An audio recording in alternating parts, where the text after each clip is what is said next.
मेरी राय ये है कि हर प्रधानमंत्री देश का 15 अगस्त के दिन लाल किले से मुल्क की आवाम को, जनता को अपने भाषण के जरिए ये बताती है कि उनकी सरकार ने क्या किया या क्या करने वाले हैं। एक रिवायत रही है, मगर प्रधानमंत्री 15 अगस्त के दिन 2025 में खड़े होकर आरएसएस की तारीफ करना, उनके 100 साल के मुकम्मल होने पर उनके बारे में प्रधानमंत्री ने देश को जो बताया है, मैं समझता हूं कि ये हमारी जंग आज़ादी की जद्दोजहद की एक बहुत बड़ी तौहीन हुई है। इसलिए कि आरएसएस और उनकी जितनी तंजीमें हैं वो तो जंग आज़ादी में हिस्सा नहीं लिए, बल्कि वो तो अंग्रेज़ों की ताईद में रहते थे और वो अंग्रेज़ों से ज़्यादा मुजाहिदीन आज़ादी से नफरत करते थे, चाहे गांधी हो या जितने बड़े बड़े नेता उस वक्त के हो हैं। तो मेरा मानना यह है कि आरएसएस हमेशा से 1925 से लेकर अब तक और मुस्तकबिल में भी वो इंक्लूसिव नेशनलिज्म की मुखालिफत करती रही। जो यही इंक्लूसिव नेशनलिज्म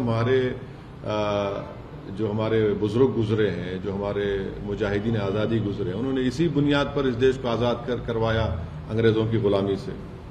और जो हिंदुत्व की आइडियोलॉजी है वो हमारे भारत के संविधान के बिल्कुल खिलाफ है, बिल्कुल खिलाफ है। तो प्रधानमंत्री अगर आरएसएस के दफ्तर पर गए तो मैं कुछ नहीं बोला, क्योंकि मैं जानता था वो तो स्वयंसेवक थे और हमेशा रहेंगे। मगर जब आप प्रधानमंत्री के तौर पर ये कह रहे हैं और इस तरह की बात कर रहे हैं, जो संघ परिवार इस मुल्क में हेटरेट को फैलाती है, डिवीजन होता है, तो ये तो प्रधानमंत्री उनकी तायीद कर रहे हैं। आप हम देख लीजिए कि नॉन कोऑपरेशन मूवमेंट है।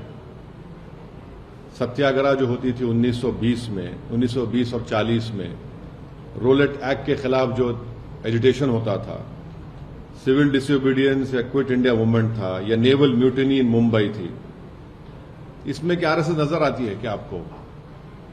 फिर आप देख लीजिए, मैं ये क्यों कह रहा हूं, आरएसएस का जो प्रार्थना है, वो प्रार्थना में क्या लिखा गया है बताइए आप?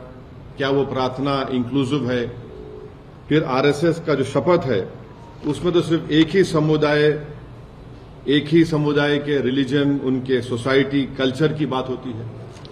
और फिर आप अगर हिस्ट्री में जाएंगे तो जब अंग्रेजों ने ये फैसला लिया कि कोई भी ऑर्गेनाइजेशन मिलिट्री ड्रिल यूनिफॉर्म पहन के नहीं करेगी, तो फौरन 29 अप्रैल 1943 को गोलवालकर ने एक सर्कुलर लिख दिया कि हम अपने इनका जो यूनिफॉर्म है निकाल रहे हैं।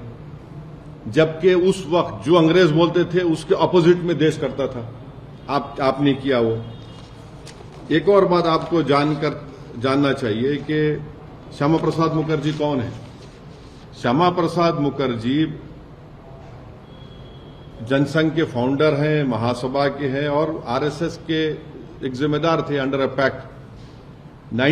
दिसंबर 1941 में श्यामा प्रसाद मुखर्जी बंगाल कैबिनेट में मंत्री बने। कौन उसको हेड कर रहा था? फजलुल हक। ये कौन था फजलुल हक? ये फजलुल हक वही आदमी था जो पाकिस्तान के रेजोल्यूशन मुस्लिम लीग के सेशन लाहौर में मार्च 1940 में मूव किया था।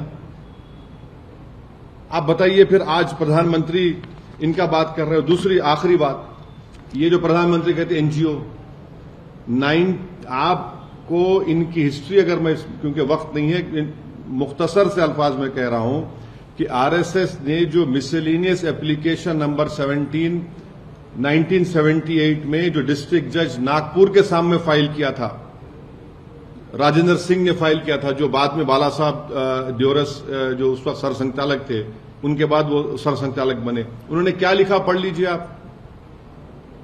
कॉन्सेप्ट ऑफ हिंदू नेशन के बारे में उन्होंने क्या कहा था। फिर उसके बाद आप पढ़ लीजिए जो एप्लीकेशन उन्होंने दिया था, उसके पैराग्राफ नंबर 13 पे क्या लिखा हुआ है। फिर उन्होंने सरसंघचालक के बारे में क्या कहा था। ये तमाम चीजें सामने हैं। उनका पार्टी का जो आर्टिकल 14 है, कल्चरल ऑर्गेनाइजेशन बोलते हैं, मगर हर काम आप पॉलिटिक्स में हिस्सा लेते हैं।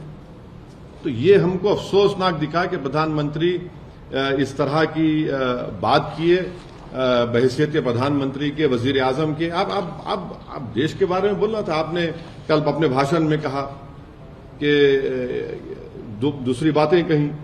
ठीक है, हम आइडियोलॉजिकली बीजेपी के खिलाफ थे, रहेंगे, प्रधानमंत्री बीजेपी से आते हैं, मगर एक वजीर आजम तो है। मगर इस तरह उन्होंने आरएसएस की उनको सराहा, उनकी तारीफ की, ये सरासर गलत है और ये हमारे देश के लिए ठीक नहीं है।